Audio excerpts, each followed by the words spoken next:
ఇన్నాళ్ళు ఏమైపోయింది మామ? జర్నీ సినిమాలోని ఈ అమ్మడు గుర్తుందా? ఇప్పుడు ఎలా ఉందంటే కొన్ని సినిమాలు ఒకసారి చూస్తే చాలు అనిపిస్తాయి. మరికొన్ని సినిమాలు మాత్రం ఎన్నిసార్లు చూసినా బోర్ కొట్టవు. టీవీలో వచ్చిన ప్రతిసారి రిమోట్ పక్కన పెట్టేసి మొదటి నుంచి చివరి వరకు చూసే సినిమాలు చాలా తక్కువ ఉంటాయి. అలాంటి సినిమాలో తెలుగు ప్రేక్షకులు ఎప్పటికీ మర్చిపోలేని సినిమా జర్నీ. ఈ సినిమా విడుదలై దాదాపు 15 ఏళ్లు గడిచిపోయినా ఇప్పటికీ అదే క్రేజ్తో ప్రేక్షకులు చూస్తూ ఉంటారు.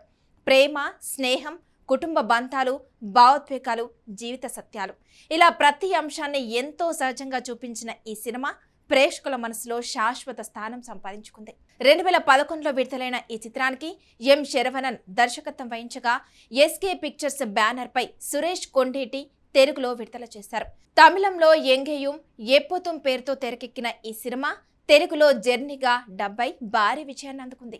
ఈ సినిమాలో శర్వానంద్, జై, అరణ్య, అంజలి ప్రధాన పాత్రలో నటించి తమ అద్భుతమైన నటనతో ప్రేక్షకులను ఆకట్టుకున్నారు. అయితే హీరో హీరోయిన్లతో పాటు కొద్దిసేపు మాత్రమే కనిపించిన కొన్ని పాత్రలు కూడా ప్రేక్షకుల హృదయాల్లో చిరస్థాయిగా నిలిచిపోయాయి. అందులో ముఖ్యంగా బస్సులో కనిపించే ఓ కాలేజీ అమ్మాయి పాత్ర ఇప్పటికీ చాలా మందికి గుర్తుండే ఉంటుంది. ఆ అమ్మాయి అమాయకమైన నవ్వు, అమాయకమైన చూపులు, ఒక్క మాట కూడా ఎక్కువగా మాట్లాడకుండా తన హావభావాలతోనే ప్రేక్షకుల మనసులో గెలుచుకుంది. బస్సులో ఆమెను చూసిన ఓ యువకుడు ప్రేమలో పట్టం, ఆమె కూడా అతని ప్రేమను మౌనంగానే అంగీకరించడం, ఇద్దరి మధ్య మాటలు లేకుండానే అందమైన ప్రేమ కథ నడవడం చూసి ప్రేక్షకులు కూడా ఆ జంటను ఎంతగానో ఇష్టపడ్డారు. అయితే దర్శకుడు ఆ ప్రేమ కథకు ఊహించని మలుపిచ్చాడు. 2 బస్సులు ఎదురెదురుగా ఢీకొనే ఘోర ప్రమాదంలో ఆ అమ్మాయి ప్రాణాలు కోల్పోవడం ప్రేక్షకులను తీవ్ర భావోద్వేగానికి గురిచేసింది. ఆ సన్నివేశం చూసిన తర్వాత థియేటర్లో కన్నీళ్లు పెట్టుకుని ప్రేక్షకుడు ఉండడంటే అతిశయోక్తి లేదు. ఇప్పటికీ ఆ క్లైమాక్స్ చూస్తే గుండె బరువెక్కిపోతుంది. అయితే ఇంతకీ ఆ అమ్మాయి ఎవరు? ఆమె అసలు పేరేంటి? ఇప్పుడు ఎలా ఉంది అనే ప్రశ్నలు ఇప్పటికీ చాలా మందిలో ఉన్నాయి. ఆ అమ్మాయి పేరు దీప్తి నంబియార్. జర్నీ సినిమాలో ఆమె కనిపించింది కొద్దిసేపే అయినా తన సహజమైన నటనతో అందరి దృష్టిని ఆకర్షించింది. అప్పట్లో ఆమెకు మంచి భవిష్యత్తు ఉందని చాలా మంది భావించారు. రాబోయే రోజుల్లో స్టార్ హీరోయిన్ గా ఎదుగుతుందని కూడా అందరూ అనుకున్నారు. కానీ అందరి అంచనాలను తలకిందులు చేస్తూ ఆమె తర్వాత పెద్దగా సినిమాల్లో కనిపించలేదు. కొన్ని చిత్రాల్లో చిన్న చిన్న పాత్రలు చేసినప్పటికీ జర్నీ సినిమా ఇచ్చినంత గుర్తింపు మాత్రం మళ్ళీ రాలేదు. దీంతో ఆమె ఎందుకు సినిమాలకు దూరమైంది అనే సందేహం అభిమానుల్లో ఇప్పటికీ ఉంది. నిజానికి చాలా మంది నటీనటుల కెరీర్లో ఇలా జరుగుతూనే ఉంటుంది.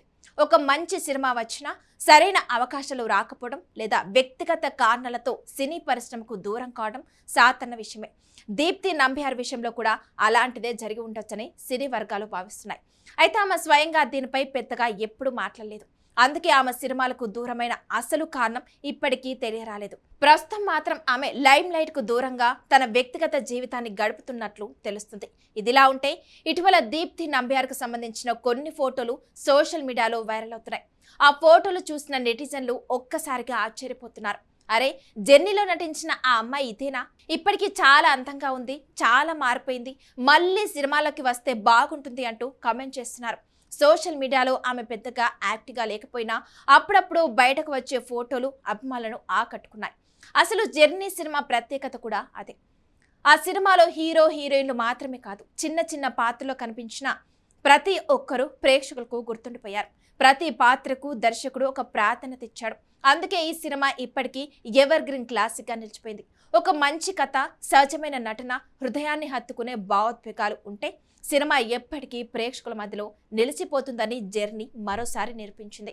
ఇక దీప్తి నంబియార్ విషయానికి వస్తే ఆమె మళ్ళీ వెండితెరపై కనిపిస్తుందా లేదా అనేది తెలియదు. కానీ జర్నీ సినిమాలో ఆమె చేసిన ఈ చిన్న పాత్ర మాత్రం తెలుగు ప్రేక్షకుల మనసుల్లో ఎప్పటికీ చెరగని జ్ఞాపకంగా నిలిచిపోతుంది.